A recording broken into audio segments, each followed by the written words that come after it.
Admiral Zextar stood before the massive holographic display aboard his flagship, the Void Render. The reptilian commander's yellow eyes studied the scattered dots of light that represented human colonies across the outer rim of the galaxy. Each that was a target. Each that was another step closer to ending the human problem once and for all. The War Council chamber buzzed with activity as its officers reviewed their latest intelligence reports.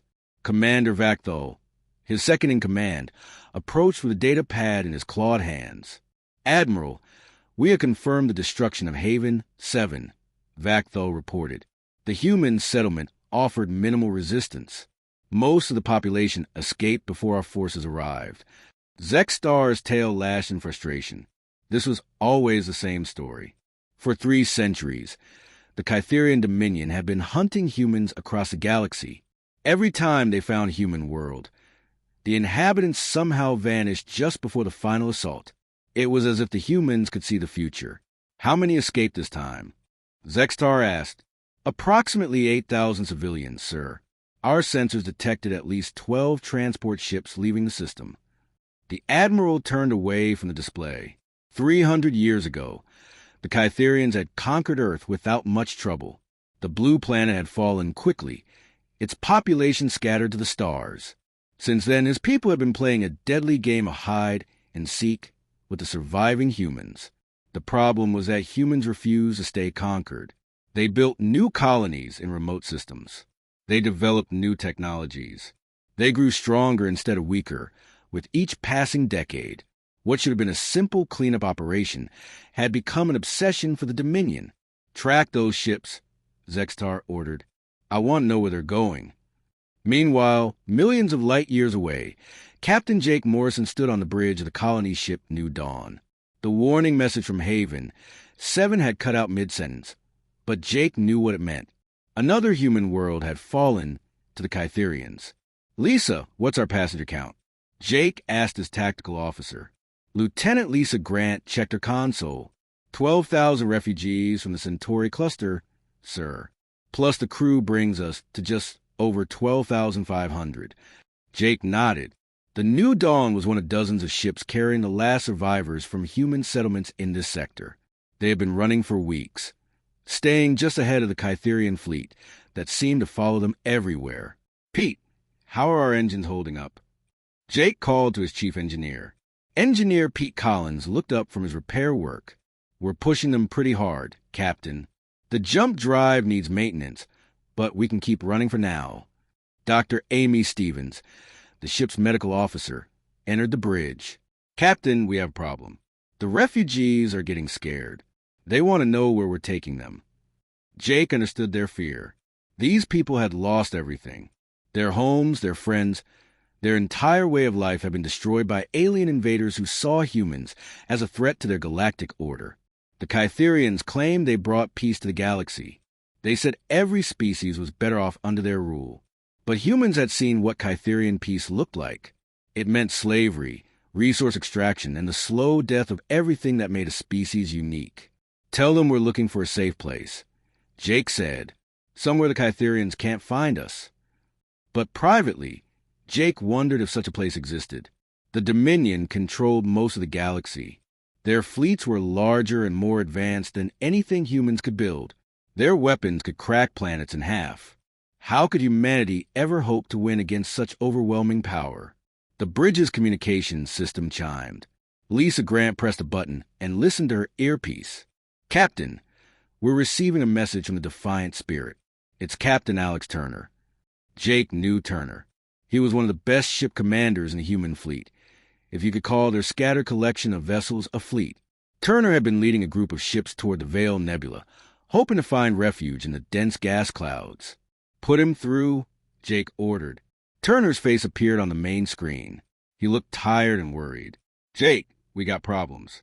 Long-range sensors show a Kytherian battle group moving toward our position.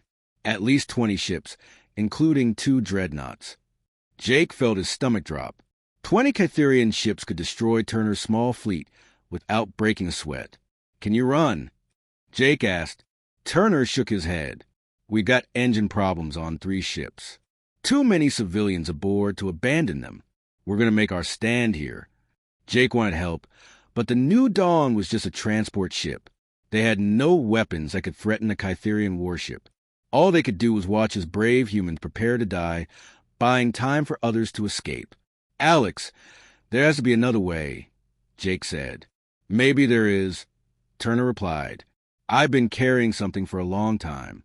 Coordinates to a place that might be safe. If we don't make it, I'm transmitting them to you now. Jake received the data package. The coordinates pointed to a region of space marked only as a gravitational anomaly on the star charts. No ship had ever reported visiting that area successfully. What's there? Jake asked. Turner smiled grimly. Hope, maybe. Look, Jake, if this is the end for us, I need you to do something. Get a message to Earth. Tell them we held the line. Tell them it's time. Jake frowned. Earth? Alex, Earth fell 3 centuries ago. The Kytherians stripped it bare. Did it? Turner asked. Think about it, Jake. We've been running for 300 years, but we never really lose. Every time they corner us, most of us escape. Every time they destroy one of our colonies, we build 2 more somewhere else. How do you think that's possible? Before Jake could answer, Turner's transmission cut to static. On the tactical display, Lisa Grant watched as a defiant spirit and her escort ships engaged a Kytherian battle group. The fight was brief and one-sided. They're gone, Lisa reported quietly. Jake stared at the coordinates Turner had sent. The location was weeks away, deep in uncharted space. It could be a trap, or it could be nothing at all. But Turner's final words echoed in his mind. Tell them it's time. Sam, Jake called to his navigator. Plot a course for these coordinates. Maximum speed. Navigator Sam Rodriguez looked at the data. Captain, that region is marked as hazardous. No ship has ever returned from there. Then we'll be the first, Jake said. Or we'll join Turner and his crew. Either way, we can't keep running forever. As the New Dawn changed course toward the unknown, Jake wondered what they would find there. Turner had seemed to know something important about Earth and humanity's real situation. Maybe they were about to discover that the 3-century game of cat and mouse was more complicated than anyone realized. Dr. Helen Cross carefully examined the strange markings on the ancient alien structure. The ruins on this dead world had been abandoned for thousands of years, but something about them bothered her. As the New Dawn's chief xenoarchaeologist, Helen had studied dozens of similar sites during their long journey through space. This doesn't make sense, she muttered, running her scanner over the wall panels. The basic structure was clearly alien, built by some long-extinct species that had once called this world home. But the modifications were different. Someone had changed the original design, adding new components and rewiring the power systems. The work was precise, professional, and disturbingly familiar. Helen's assistant, Dr. Bob Martinez, looked up from his own excavation site. What did you find, Helen? These modifications, Helen said, pointing to a section of wall where new cables had been carefully integrated into the ancient framework. They're human, but according to the carbon dating, they're over 400 years old. Bob frowned. That's impossible. Humans didn't have space travel 400 years ago, let alone the technology to modify alien systems. Helen ran the test again, double-checking her equipment. The results were the same. Human technology, clearly recognizable despite its age, had been installed in these ruins centuries before humans were supposed to have left Earth. Bob, how many sites have we examined in the past year? 17 different worlds, Bob replied. Why? I need you to review all our data. Look for any signs of human modification, no matter how old. While Bob worked on the historical analysis, Helen sent her findings to Captain Morrison. This discovery was too important to keep to herself. If humans had been traveling among the stars centuries before the official records indicated, it changed everything about their understanding of the war with the Kytherians. On the bridge of the New Dawn, Jake Morrison studied Helen's report with growing confusion. According to official history, humans had first encountered aliens 300 years ago when Kytherian scouts arrived at Earth. The war had begun shortly afterward, leading to Earth's fall and humanity's subsequent flight into space. But Helen's evidence suggested humans had been secretly active in space long before that first contact. Someone had been modifying alien technology on distant worlds for centuries. Someone with knowledge and capabilities that officially didn't exist. Captain. Lisa Grant called from her station. We're approaching the coordinates Captain Turner transmitted. Jake looked at the main screen. Space seemed normal here, empty except for distant stars. But the ship's sensors were detecting something unusual. What are you reading, Lisa? Gravitational distortions, she reported. It's like there's a massive object here, but we can't see it. Sam Rodriguez checked his navigation instruments. The distortion is affecting our course, sir. Something big is definitely out there. Jake ordered the ship to reduce speed as they moved deeper into the anomaly. The gravitational readings grew stronger, but their eyes saw only empty space. It was as if something enormous was hidden right in front of them. Pete, run a full sensor sweep, Jake ordered. I want to know what's causing these readings. Engineer Pete Collins worked at his console, adjusting the sensor array to different frequencies. Captain, I'm picking up artificial energy signatures. This isn't natural. Can you localize the source? It's everywhere, Pete said in amazement. The entire region is filled with artificial structures, but they're somehow invisible to normal sensors. Jake felt his heart racing. Were they about to discover something that had been hidden from the galaxy for centuries? Turner's final words came back to him. Tell them it's time. Meanwhile, Admiral Zextar reviewed the reports from the battle at the Vale Nebula. His forces had easily destroyed the human ships. But something about the engagement troubled him. Commander Vakthol, he called. The human ships we destroyed, were they using their latest technology? Vakthol consulted his datapad. No, Admiral. The vessels appear to be at least 50 years old. Outdated weapons, basic shielding. They fought bravely, but were no match for our forces. This was another pattern Zextar had noticed. In 3 centuries of warfare, the Kytherians had captured or destroyed thousands of human ships. But they were always old models, using technology that seemed deliberately inferior to what the Dominion knew humans were capable of building. Intelligence reports suggested humans had developed new types of engines, advanced weapons, and defensive systems that could rival Kytherian technology. But in actual combat, they always seemed to field outdated equipment. It was as if they were holding back their best ships and weapons for some unknown purpose. Sir, one of his intelligence officers approached. We've detected unusual energy readings in the sector where the human transport ships fled. The signatures don't match any known human technology. Zextar studied the data. The energy patterns were unlike anything in the Kytherian database. They seemed to appear and disappear randomly, as if something was phasing in and out of normal space. Increase patrols in that region, he ordered. I want to know what the humans are hiding. Back aboard the New Dawn, Dr. Helen Cross made a breakthrough in her analysis of the archaeological data. Bob Martinez had found evidence of human modification on all 17 worlds they had examined. The pattern was clear and consistent. Jake needs to see this immediately, Helen said, rushing to the bridge with her findings.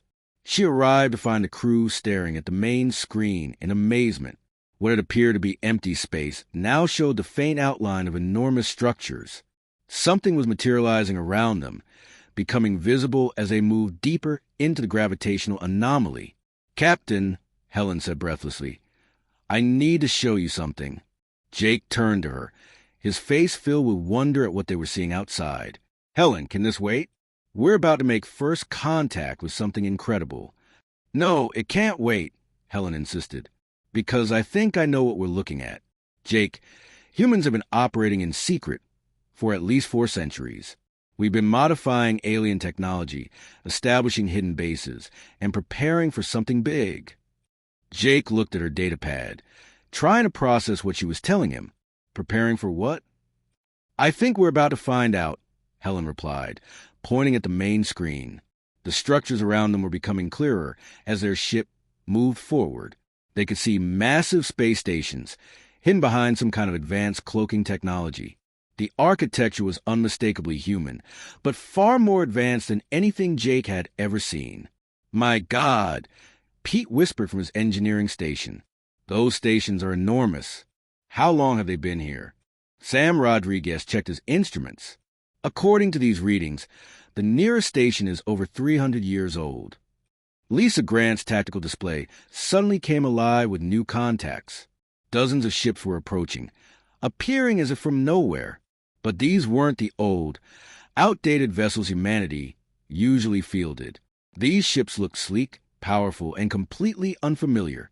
"Captain," Lisa reported, "we're being hailed." Jake straightened in his command chair. After 3 centuries of running from their enemies, humanity might finally have found sanctuary. Or they might have stumbled into something even more dangerous than the Kytherian Dominion. "Open a channel," he ordered.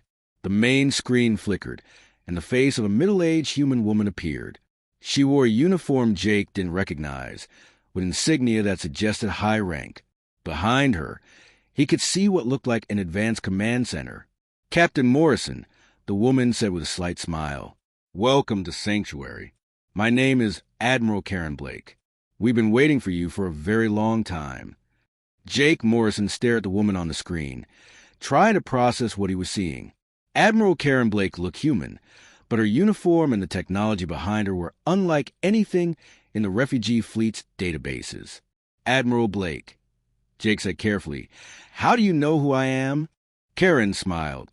"Captain, we've been tracking your ship since you left the Centauri cluster.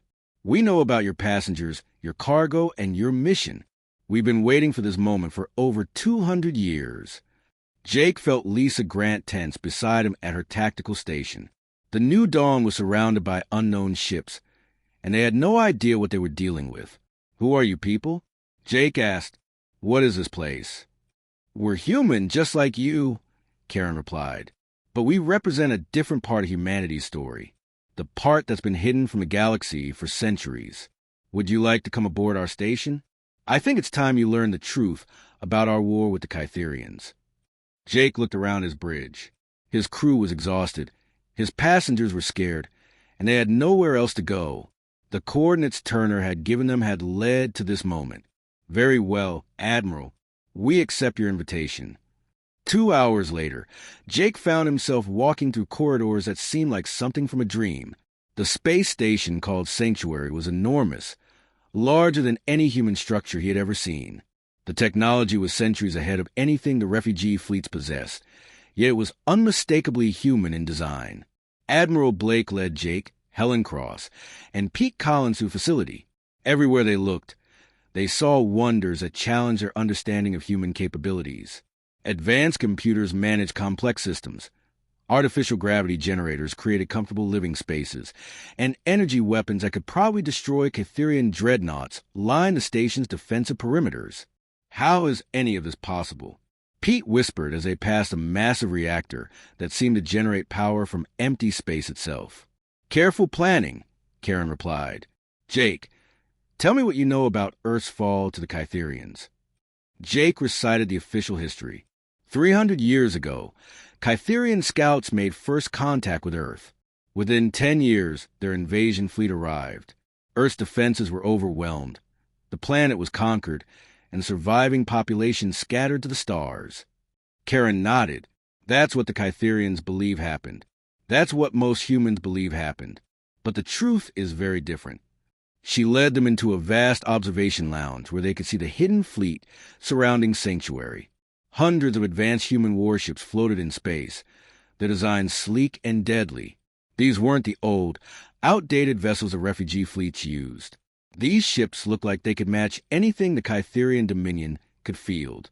"The truth," Karen continued, "is that we detected Kytherian signals almost 50 years before their scouts reached Earth.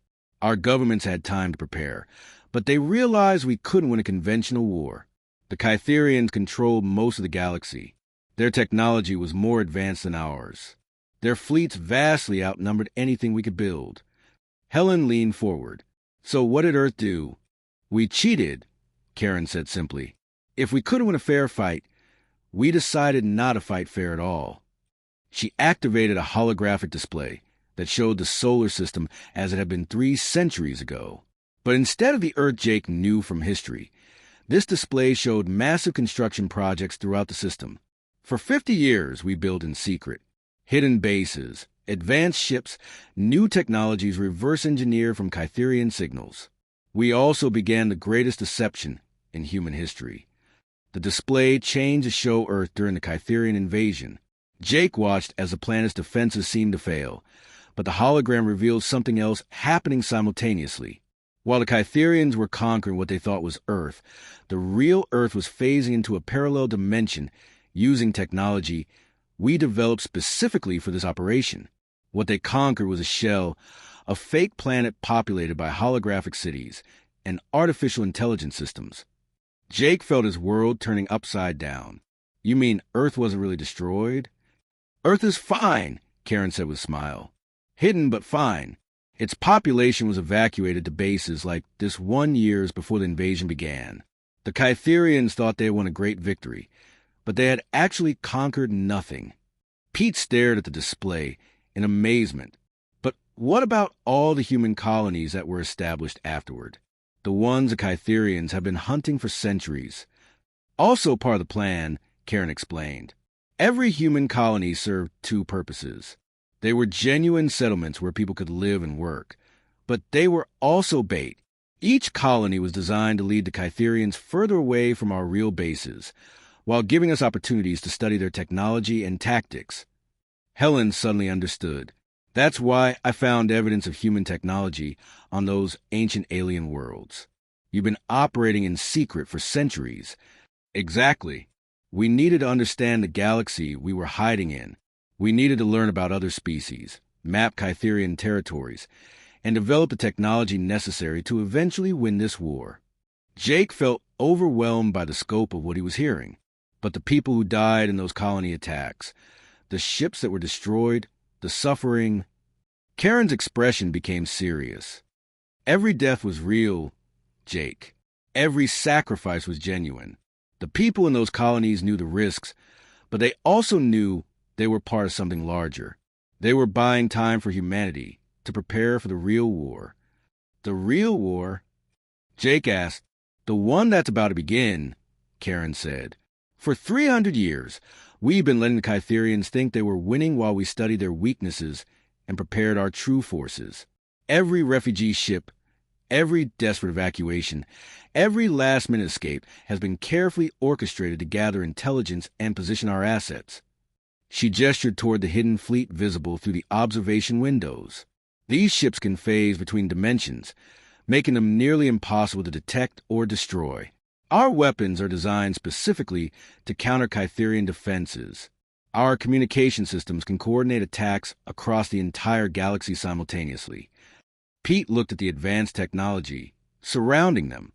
How did you develop all this without the Kytherians noticing? Because they underestimated us, Karen replied. They saw humans as primitive, emotional creatures who could be easily conquered. They never imagined we were capable of the kind of long-term strategic thinking this plan required. Jake walked to the observation window and stared out at the fleet. Hundreds of ships that could probably destroy entire Kytherian battle groups. Technology that made human refugee vessels look like toys. A hidden civilization that had been preparing for war for centuries. Why tell us this now? He asked. Why reveal yourselves after all this time? Karen joined with the window. Because Captain Turner was right. It's time. The Kytherians have spread themselves thin, chasing our decoy fleets across the galaxy. Their forces are scattered. Their communication networks are overextended, and they've grown overconfident from 3 centuries of easy victories. She pointed to a massive ship at the center of the fleet. That's our flagship, the Earth's Vengeance. Tomorrow, it will begin transmitting a message to every human base in the galaxy. The message will contain 2 words, come home. Jake felt his heart racing. You're going to attack? We're going to win, Karen corrected. The Kytherians wanted to hunt humans across the galaxy. Tomorrow, they're going to discover that the hunters have become the hunted. Commander Rick Hayes stood in the Intelligence Center Sanctuary, surrounded by displays that showed the entire galaxy. As the station's intelligence chief, Rick had spent decades mapping every Kytherian base, tracking every ship movement, and cataloging every weakness in their empire. Admiral Blake wants to see the communication network status, Rick told his assistant, Lieutenant Jenny Park. Jenny pulled up a three-dimensional map of the galaxy. Thousands of tiny lights pulsed across the display, each one representing a hidden human base. The network was vast, spanning from the galactic core to the outer rim territories. All stations are online and ready, Jenny reported. We're confirmed contact with 437 bases, including the deep space monitoring stations near Kytherian homeworlds. Rick smiled. For 3 centuries, the Kytherians had believed they were fighting scattered groups of human refugees. They had no idea they were actually facing a coordinated civilization with bases throughout their own territory. In the engineering section of Sanctuary, Maya Johnson was putting the finishing touches on humanity's most advanced starship. The Phase Runner looked like a sleek dagger made of silver metal, but its true power lay in its revolutionary drive system. Final systems check complete. Maya announced to her team, the dimensional phase drive is operating at full capacity. Her assistant, Tom Wilson, monitored the ship's power readings. Maya, are you sure this thing will work in actual combat? The theory is sound, but we've never tested it against live Kytherian weapons. Maya ran her hands along the ship's hull. The phase drive allowed the vessel to exist in multiple dimensions simultaneously, making it nearly impossible for enemies to target effectively. When phased, the ship could pass through solid matter, ignore energy shields, and attack from directions that seemed impossible. Tom, we've been testing this technology for 50 years, Maya said. Every time a Kytherian ship destroyed one of our refugee vessels, we learned something new about their weapons and defenses. This ship is designed to counter everything they have. She activated the phase drive, and the phase runner began to shimmer and fade. Within seconds, it became translucent, existing partially in normal space and partially in another dimension. Perfect, Maya said with satisfaction. The Kytherians are about to learn that there's more than one way to fight a war. Meanwhile, on the Kytherian homeworld of Kithros, Admiral Zextar was growing increasingly frustrated with reports from his field commanders. Human activity had increased dramatically across the Outer Rim territories, but not in the way he expected. Instead of the usual desperate evacuations, his scouts were reporting strange energy signatures appearing and disappearing throughout space. Kytherian supply convoys were going missing near systems that were supposed to be empty. Most disturbing of all, several monitoring stations had simply stopped transmitting without any explanation. Commander Vaktho, Zextar called. What is the status of our communication network? Vaktho consulted his reports, his expression troubled. Admiral, we're experiencing intermittent failures across 17 sectors. The patterns don't match any known technical problems. Sabotage? Possibly, sir, but we have no idea how humans could have gained access to our secure communication systems. Zextar studied the tactical display, showing Kytherian territories. Red warning lights indicated areas where communication had been lost or compromised. The pattern seemed random, but he had learned not to underestimate human cunning. Back at Sanctuary, Admiral Blake assembled Jake Morrison and the other refugee ship captains in the main briefing room. The room was filled with humans who had spent their lives running from Kytherian forces, never knowing they were part of a larger plan. Ladies and gentlemen, Blake began, you've all made tremendous sacrifices to reach this point. Your courage and dedication have helped humanity prepare for what comes next. She activated a holographic display, showing the current positions of Kytherian fleets throughout the galaxy. The enemy forces were spread thin, chasing phantom signals and investigating false intelligence reports. For 300 years, we've been playing the role of victims while we studied our enemies and prepared our true forces. That charade ends today. The display changed to show the hidden human fleet positions.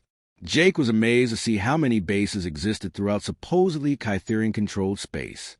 Humanity had been infiltrating enemy territory for centuries. Each of your ships will be integrated into our command structure, Blake continued.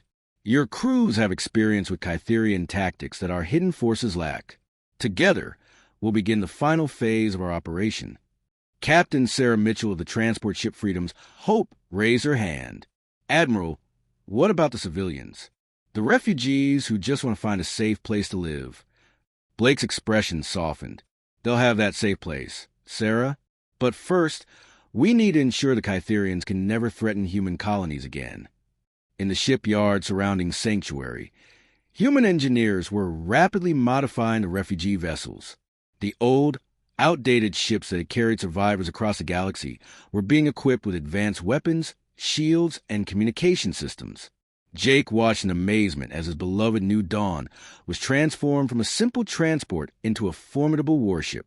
The modifications were seamless, as if the ship had been designed from the beginning to accept these upgrades. Captain Morrison, Maya Johnson, approached him in the hangar bay. "Your ship has been selected for a special mission. We're installing one of our prototype phase drives." Jake looked at the strange new components being integrated into his vessel. "What exactly will this drive do?" "It will allow your ship to attack Kytherian forces from multiple dimensions simultaneously," Maya explained. "You'll be able to phase in, strike, and phase out before they can respond." The scope of humanity's preparation was becoming clear to Jake. Every refugee ship, every desperate escape, every colony that had been established and lost had served a purpose in this grand strategy. The Kytherians had been fighting shadows, while the real human military prepared for war.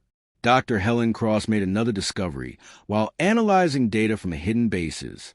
The archaeological evidence she had found on dead worlds was just the beginning. Humanity had been active in space for over 4 centuries, long before official first contact with aliens. "Admiral Blake," Helen reported, "I found evidence that humans were monitoring alien communications as early as the 21st century. We knew about the Kytherians centuries before they knew about us." Blake nodded. "That's correct, Helen. Our governments realized early that we weren't alone in the galaxy. We had time to prepare, but we also had to be incredibly careful. One mistake, one premature revelation of our capabilities, and the Kytherians would have destroyed us completely."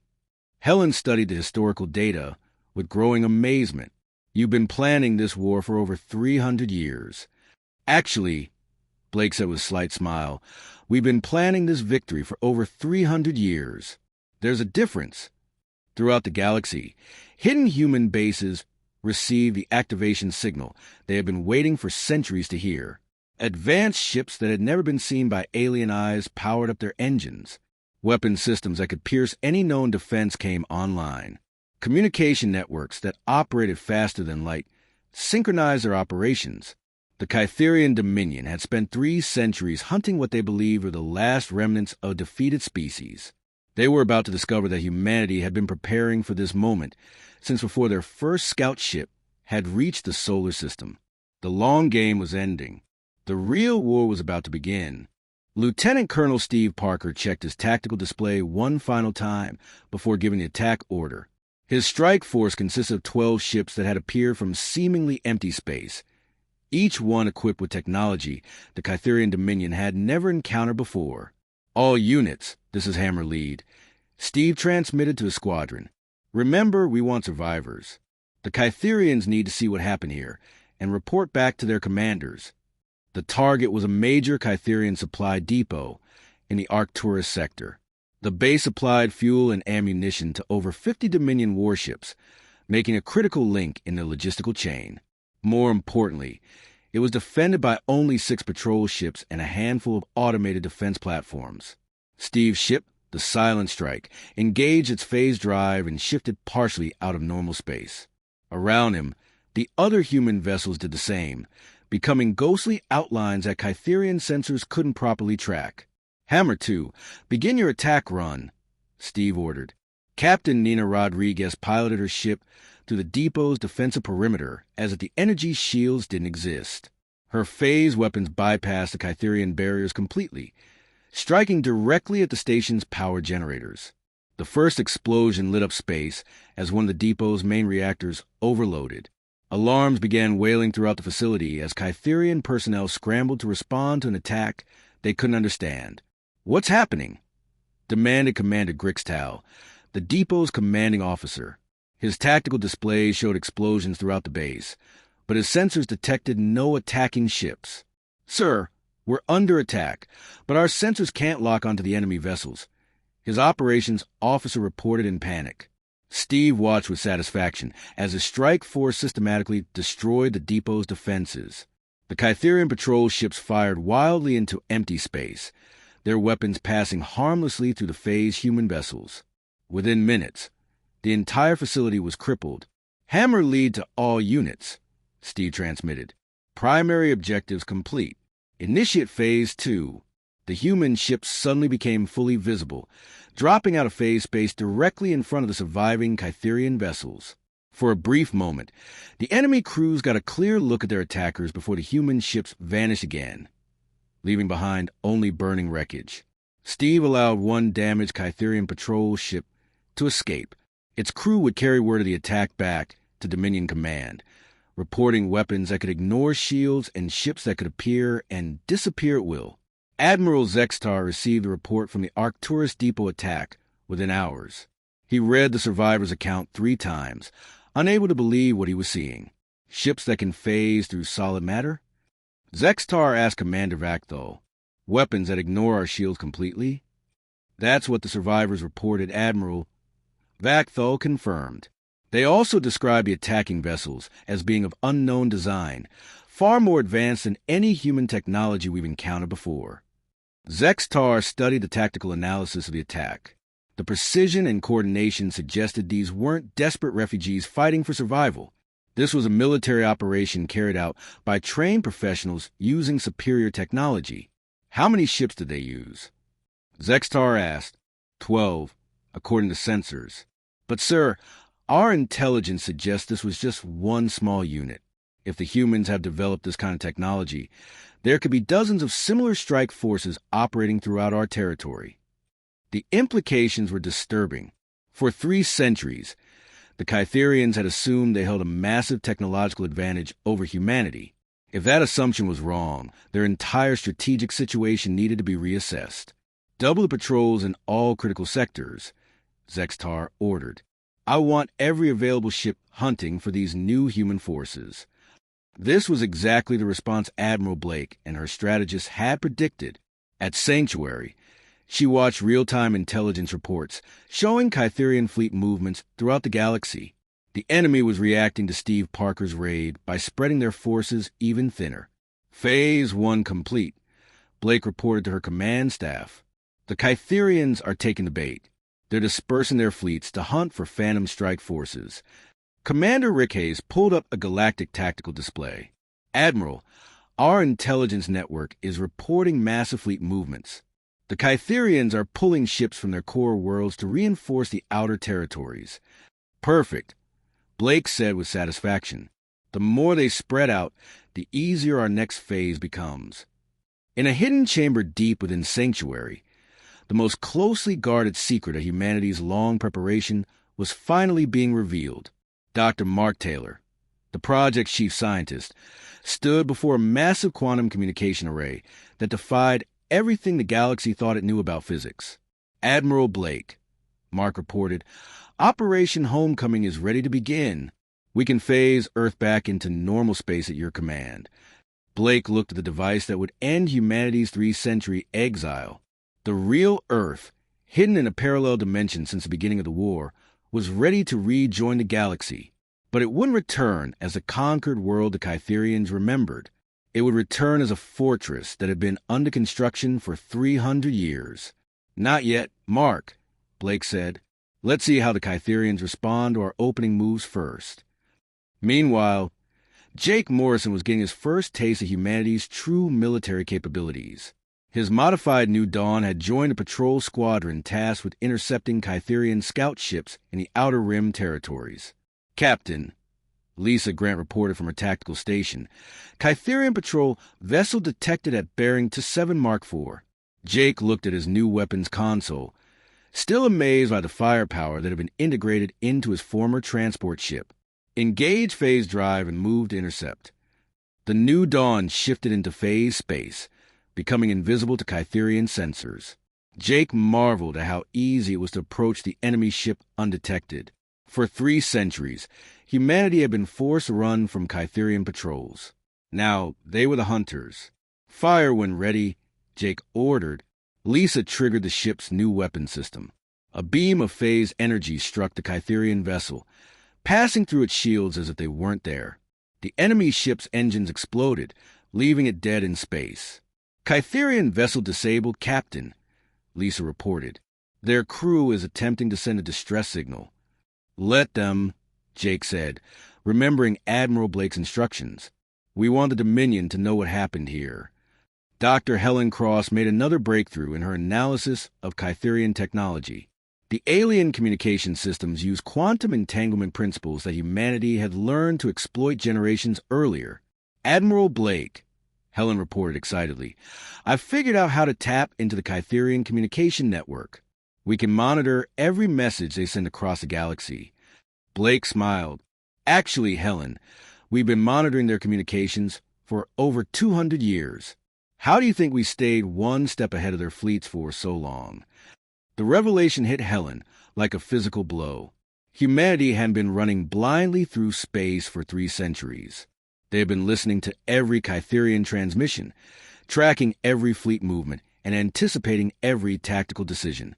You've known everything they were planning all along, Helen said in amazement.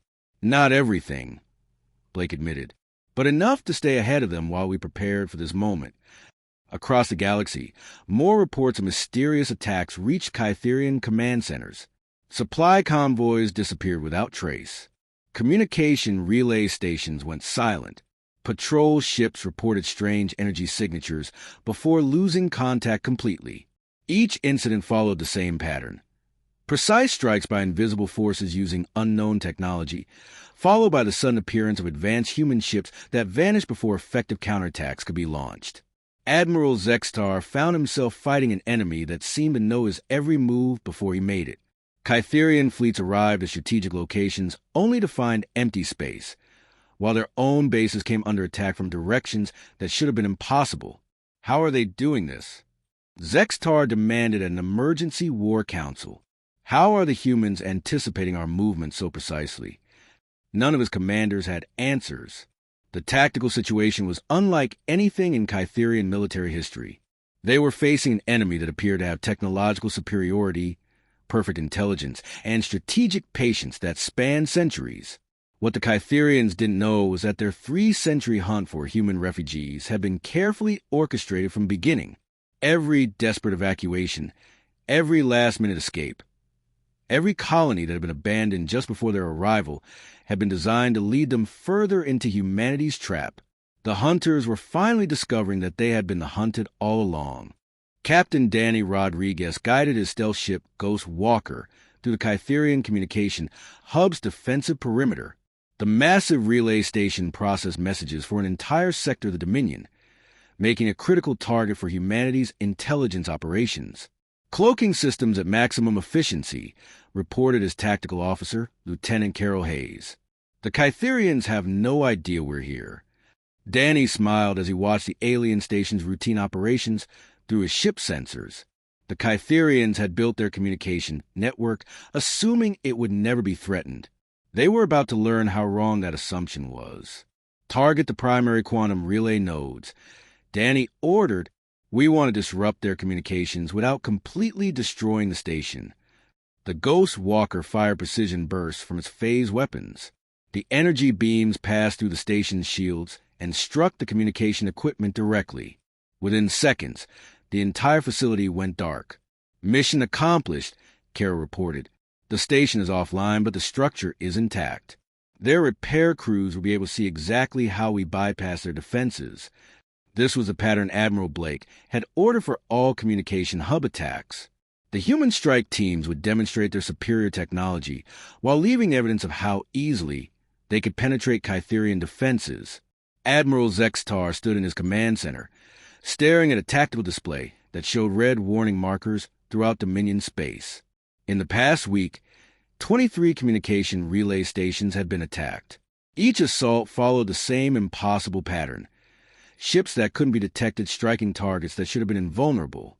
Sir, Commander Vacthal approached with the latest intelligence reports. We're losing contact with our outlying bases. The communication network is fragmenting. Zextar felt a cold fear creeping into his thoughts. The Kytherian Empire depended on instant communication across vast distances. Without their quantum relay network, coordinating fleet movements became nearly impossible. How are they doing this, Vakthal? How are human ships penetrating our most secure facilities? Unknown, Admiral. Our best scientists are analyzing the attack patterns, but they can't explain the technology being used. What the Kytherians didn't know was that humanity had been studying their communication technology for centuries.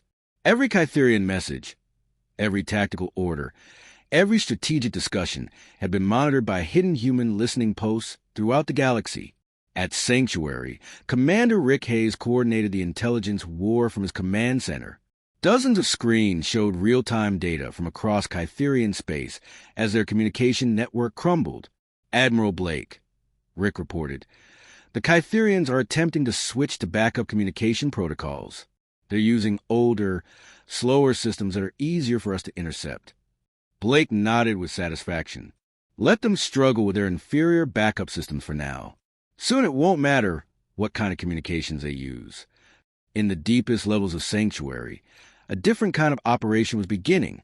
The human refugees who had spent centuries fleeing across the galaxy were revealing their true purpose. They hadn't been desperate survivors at all. They had been specially trained intelligence operatives.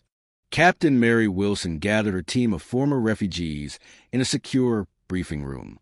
Each person had spent decades living in Kytherian-controlled space, carefully observing enemy operations while maintaining their cover as helpless civilians.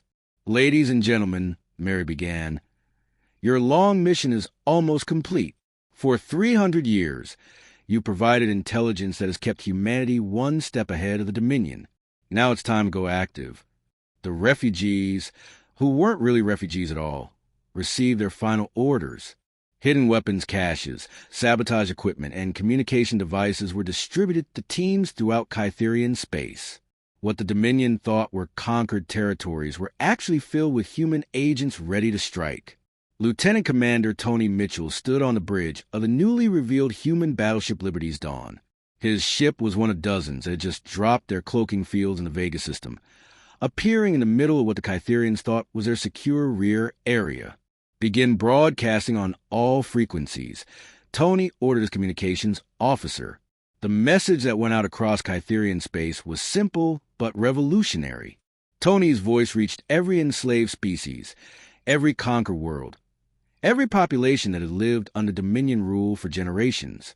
This is Commander Mitchell of the Human Liberation Fleet. The broadcast began. For 3 centuries, the Kytherian Dominion has told you that resistance is futile. They have convinced you that their rule is permanent and unchangeable. Today, we're here to prove them wrong. The transmission included detailed intelligence about Kytherian weaknesses, tactical advice for resistance movements, and proof that the supposedly invincible Dominion could be defeated. On the slave world of Draconis Prime, the native population received Tony's broadcast with amazement. The Draconians had been conquered by the Kytherians over 2 centuries ago, their proud warrior culture crushed under alien rule. The humans are fighting back? Asked General Croft, the leader of the underground Draconian resistance. They're offering to share intelligence with us. His aide, Colonel Vex, studied the technical data included in the human transmission. General, this information shows us exactly how to disable Kytherian shield generators. If this is accurate, we could liberate our capital city within days. Similar reactions occurred across dozens of worlds throughout Kytherian space. Species that had given up hope of freedom suddenly saw new possibilities. Resistance movements that had been barely surviving began to plan major operations. The Kytherian Dominion found itself facing rebellions on 100 different worlds simultaneously. Their forces, already stretched thin hunting phantom human fleets, could respond to multiple uprisings at once. Commander Vakthal brought yet another crisis report to Admiral Zextar's attention. Admiral, we confirmed revolts on 47 worlds in the past 3 days. The Draconian system has declared independence. The Altarian colonies have expelled our garrison forces. Zextar stared at the expanding chaos on his tactical display. Red markers indicated active rebellions. Yellow markers showed potential trouble zones, and green markers representing secure Kytherian control, were disappearing rapidly. How did this happen so quickly? Zextar demanded. These species have been pacified for centuries. The humans, Sir, Vakthal explained. They've been broadcasting detailed intelligence about our weaknesses to every species in Dominion space. Our enemies now know exactly how to attack our most vulnerable systems. Back at Sanctuary, Dr. Hellencross was making discoveries that changed her understanding of the entire war. The archaeological evidence of ancient human presence in space was just the beginning of the story. Admiral Blake, Helen reported, I've been analyzing Kytherian historical records we've intercepted. The first alien signals that Earth detected centuries ago weren't from scouts. They were from Kytherian scientific expeditions studying our solar system. Blake nodded. That's correct, Helen. The Kytherians have been aware of Earth for over 500 years. They were studying us long before they decided to conquer us. But that means... Helen's eyes widened as the implications became clear. Earth had even more time to prepare than I thought. Much more time, Blake confirmed. Our governments didn't just detect alien signals. They detected alien surveillance. We knew we were being watched, and we knew invasion was inevitable. That's why we had centuries to develop the technology and strategies we're using now. The scope of humanity's preparation was staggering. Not only had they anticipated the Kytherian invasion, they had used the aliens' own surveillance data to learn about Dominion technology and tactics. The hunters had been studied by their supposed prey for centuries before the war even began. Jake Morrison's New Dawn led a squadron of modified human ships in an attack on a Kytherian supply convoy near the Outer Rim. The enemy vessels were heavily escorted, but their weapons were useless against phase drive technology. All ships, engage at will, Jake ordered as the squadron materialized around the Kytherian convoy. The battle was one-sided. Human ships appeared and disappeared at will, striking from multiple dimensions while enemy weapons passed harmlessly through their phase hulls. Within minutes, the entire convoy was disabled or destroyed. Captain, Lisa Grant reported, we're detecting Kytherian reinforcements approaching. 3 heavy cruisers and a dreadnought. Jake smiled. Let them come. It's time the Dominion learn what humanity is really capable of. The reinforcing Kytherian ships arrived to find their convoy in ruins and their attackers gone. But before they could begin rescue operations, Jake's squadron returned, dropping out of phase space directly behind the enemy formation. The Kytherian dreadnought Void Hammer found itself under attack from directions that should have been impossible. Human ships phased through its hull, striking at internal systems before vanishing again. Admiral Zextar, the dreadnought's captain, transmitted desperately. We're under attack by impossible ships using impossible weapons. Request immediate assistance. But there would be no assistance. Throughout Kytherian space, similar battles were raging as humanity's hidden fleets revealed themselves. The 3-century game of cat and mouse was ending, and the Kytherians were discovering they had been the mice all along. Admiral Zextar stood in his command center aboard the Void Render, watching his empire crumble on the tactical display. Red markers indicated active rebellions on over 300 worlds. Yellow markers showed systems where Kytherian control was weakening. Green markers, representing secure Dominion territory, had become increasingly rare. Status report. He demanded from Commander Vakthal, Admiral, we've lost contact with 17 sector commands in the past 6 hours. Vakthal reported grimly. Our communication network is operating at less than 30% capacity. Fleet coordination has become nearly impossible. Zextar's tail lashed in frustration. 3 centuries of warfare against human refugees. And now he discovered he had been fighting shadows while the real enemy prepared for total war. How many ships do we have left under direct command? He asked. Approximately 4,000 vessels scattered across 15 sectors, Vakthal replied. But, sir, without reliable communications, we can't coordinate their movements effectively. The scope of the disaster was becoming clear. The Kytherian Dominion had controlled thousands of star systems and commanded millions of ships at the height of their power. Now they were reduced to isolated pockets of resistance, unable to communicate with each other or coordinate their defenses. General Frank Wall stood in the main operations center at Sanctuary, coordinating the largest military operation in human history. Displays showed human fleets emerging from hidden bases throughout the galaxy, each one revealing technologies that made Kytherian forces seem primitive by comparison. Status report from all sectors. Frank requested from his operations staff. Sector 7 reports complete success, came the first reply. Human forces have liberated 43 worlds in the past week. Kytherian resistance is collapsing. Sector 12 reports similar success, added another officer. Our phase drive fleets are encountering minimal opposition. The enemy can't target what they can't detect. Frank studied the overall tactical situation with satisfaction. For 300 years, humanity had been preparing for this moment.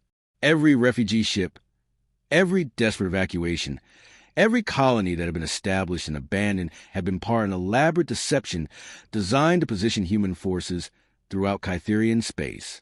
Captain Jake Morrison led his squadron of modified ships in an assault on the Kytherian stronghold in the Vega system. The enemy base was heavily fortified with orbital defense platforms and a fleet of over 200 warships. All ships, engage phase drives, Jake ordered. Remember, we want to make this look easy. The human squadron shifted into multiple dimensions simultaneously, becoming ghostly outlines that Kytherian sensors couldn't properly track. Their weapons struck from directions that seemed impossible, bypassing energy shields and armor plating as if they didn't exist. Captain, Lisa Grant reported from her tactical station, Kytherian forces are attempting to retreat. Their command ship is signaling surrender. Jake smiled. This was exactly what Admiral Blake's strategy had predicted. The Kytherians were discovering that their weapons and defenses were useless against humanity's true technology. Accept their surrender, Jake ordered. But make sure they understand how completely outmatched they are. Dr. Helen Cross made the most important discovery of her career while analyzing captured Kytherian historical records. The truth about humanity's technological advancement was even more remarkable than she had imagined. Admiral Blake, Helen reported excitedly, I've found the source of our technological breakthroughs. The first Kytherian scout ships that arrived at Earth 3 centuries ago weren't just making contact. They were conducting detailed scans of our technology and biology. Blake nodded. That's correct, Helen. But what the Kytherians didn't realize is that their scanning beams were two-way. While they were studying us, our scientists were reverse engineering their technology in real time. Helen stared at the data in amazement.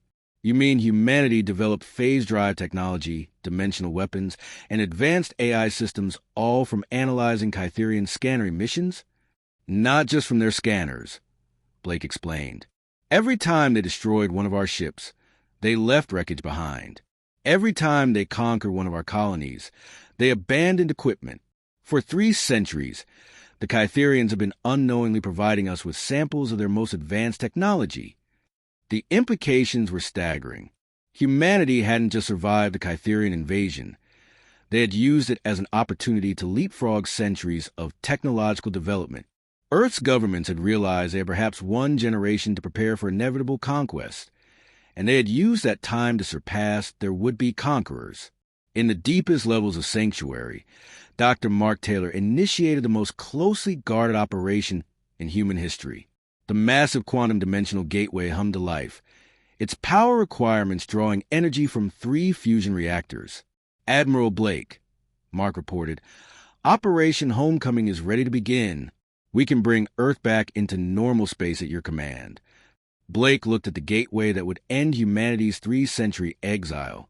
The real Earth, hidden in a parallel dimension since the beginning of the war, was ready to rejoin the galaxy. But it wouldn't return as the conquered world the Kytherians remembered. Initiate the sequence, Blake ordered. Space near the original coordinates of the solar system began to shimmer and distort. Reality itself seemed to bend as the dimensional barriers weakened. Then, like a mirage becoming solid, Earth materialized. But this wasn't the blue marble the Kytherians had conquered centuries ago. This was a fortress world, its surface covered with defensive installations that had been under construction for 300 years. Orbital platforms surrounded the planet like a protective shell, each one armed with weapons that could destroy entire fleets. Admiral Zextar received the impossible news within hours. His intelligence officers confirmed it with multiple sensor readings, but he still couldn't believe what he was seeing. "Earth has returned?" he asked in disbelief. "Yes, Admiral," his sensor operator confirmed. "The planet has materialized at the coordinates of humanity's original homeworld. But, sir, it's nothing like our historical records describe." The tactical display showed a world transformed by centuries of military engineering. Where there had once been cities and farmland, there were now fortress complexes and weapon emplacements. The orbital space around Earth was filled with defensive platforms that dwarfed even the largest Kytherian dreadnoughts. "How is this possible?" Zextar demanded. "Unknown, Admiral. Our scientists have no explanation for how an entire planet could be hidden in another dimension for 3 centuries. Zextar realized he was facing an enemy that had been playing a completely different game than the one he thought he was fighting. While the Dominion had been hunting scattered human refugees, the real human civilization had been preparing for total war. Captain Danny Rodriguez led the first wave of human ships to defend the returning Earth. His stealth squadron ghost, Walker, dropped out of phase space directly in the path of an approaching Kytherian reconnaissance fleet. "All ships weapons free," Danny ordered. "Let's show these aliens what Earth's children are really capable of."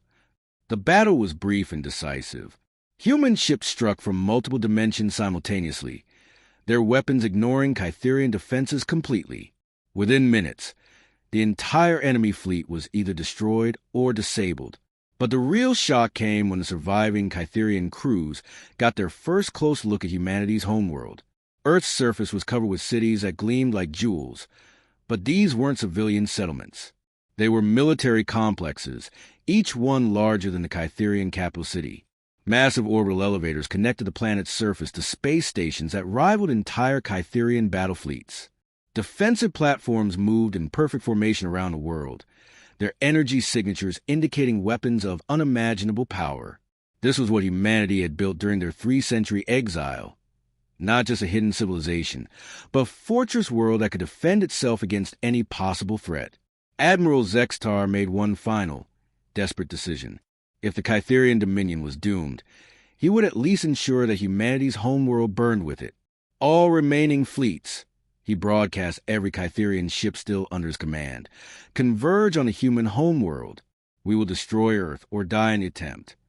It was a futile gesture, but it was all he had left.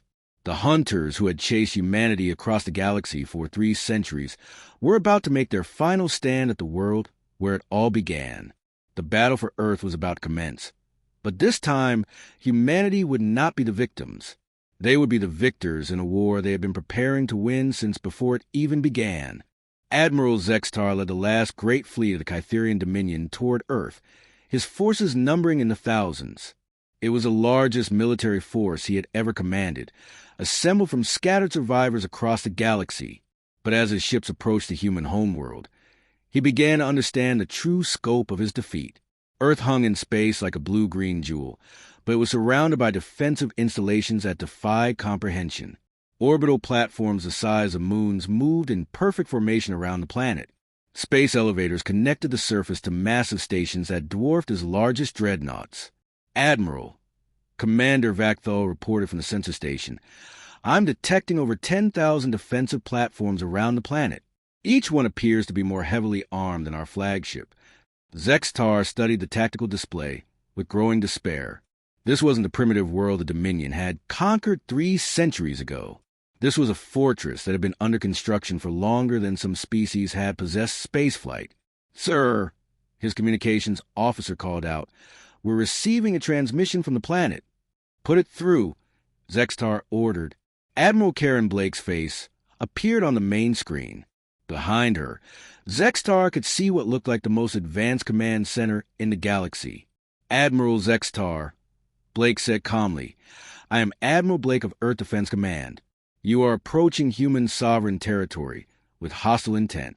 This is your only warning to withdraw." Zextar's pride as a Kytherian commander wouldn't let him retreat, even though he knew the battle was hopeless. "Admiral Blake," he replied, "the Kytherian Dominion does not surrender. We will destroy your world or die in the attempt." Blake's expression showed something that might have been pity. "Admiral, your empire is already finished.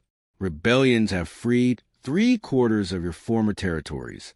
Your fleets are scattered and your communication network is destroyed. This battle will only determine whether you and your crews die uselessly or live to see the new galaxy that's being born." But Zextar had come too far to turn back now. "All ships, attack formation. Target the planet's surface." The Kytherian fleet moved forward, their weapons charging for a final assault on humanity's homeworld. But as they approached firing range, something impossible happened. Space around Earth began to shimmer and distort. Suddenly, the Kytherian fleet found itself surrounded by thousands of human ships that had appeared from nowhere. But these weren't the old, outdated vessels that had fled across the galaxy for centuries. These were warships that made Kytherian dreadnoughts look like children's toys. Captain Jake Morrison stood on the bridge of his flagship, the New Dawn, now transformed into one of humanity's most advanced warships. Around him, the combined fleets of Earth's hidden civilization had finally revealed themselves in full force. "All ships," Jake transmitted to the human fleet, "remember Admiral Blake's orders. We offer them one chance to surrender. After that, we end this war once and for all." The human fleet didn't attack immediately.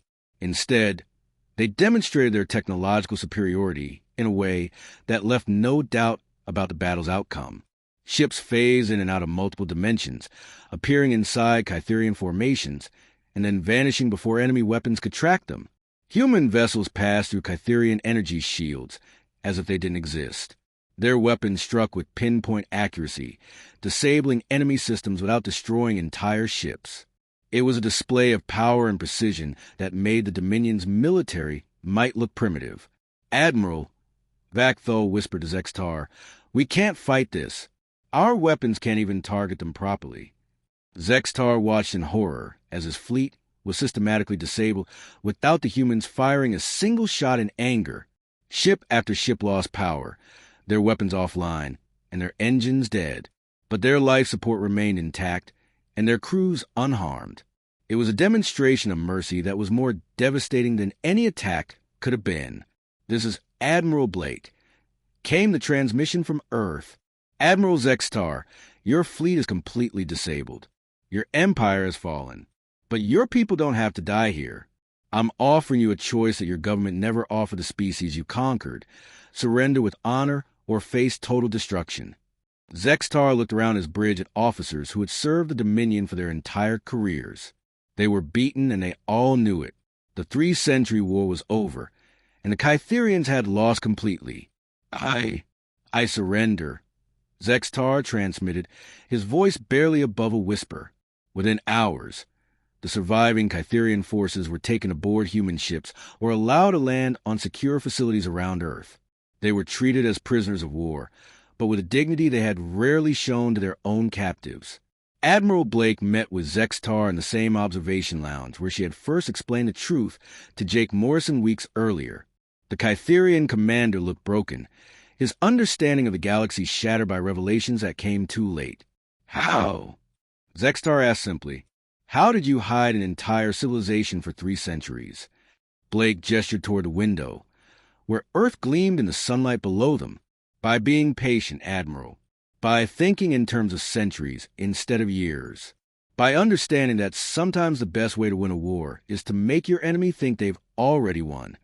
She activated a holographic display, showing the timeline of the war from humanity's perspective.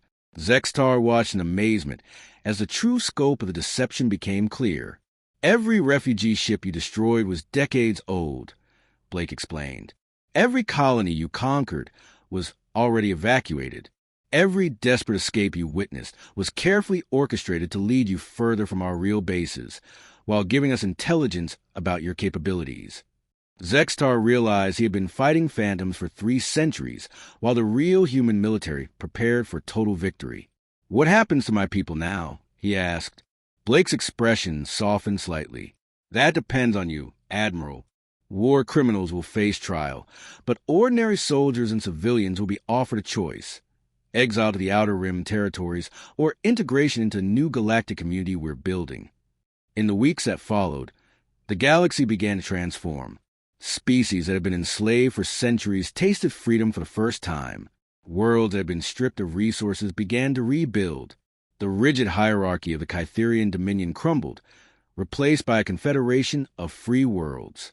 Captain Jake Morrison stood on the observation deck of his ship, now orbiting Earth. The planet's cities were emerging from their underground shelters, revealing a civilization that had been hidden from the galaxy for centuries. Parks and gardens were being restored to the surface.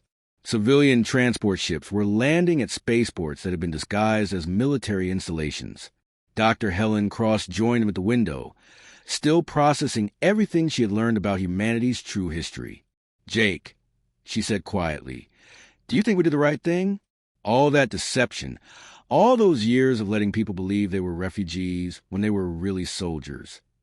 Jake considered her question carefully. "Helen, look at what we've accomplished.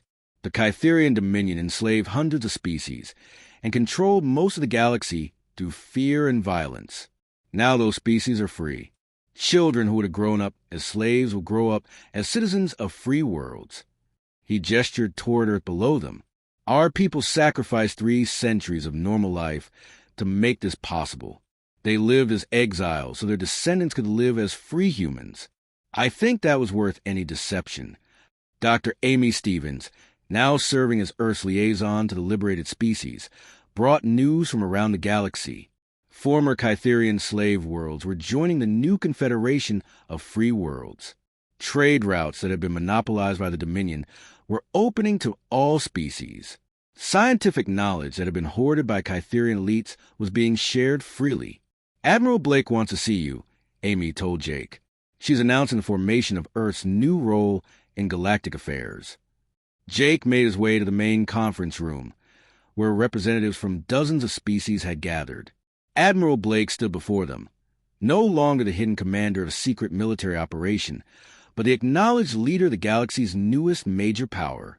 "Ladies, gentlemen, and beings of all forms," Blake began, "today marks the end of the Kytherian Age and the beginning of something new. Earth offers to serve not as conquerors, but as guardians of the principle that every species has the right to determine its own destiny." She gestured toward a holographic display showing the galaxy as it now existed. Green markers indicated free worlds, yellow showed systems in transition, and red marked a few remaining pockets of Kytherian resistance. "We've learned that freedom must be defended, sometimes for centuries at a time. Earth and her allies pledged to stand guard against any force that would enslave the innocent or destroy the weak." As the conference continued, Jake reflected on the incredible journey that had brought them to this moment. 300 years ago, humanity had faced extinction at the hands of a superior alien force.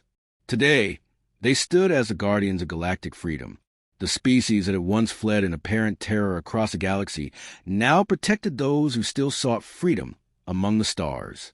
The great deception was over, but the greater truth had just begun. Humanity had found its place in the galaxy not through conquest, but through sacrifice, patience, and the willingness to play the longest game of all.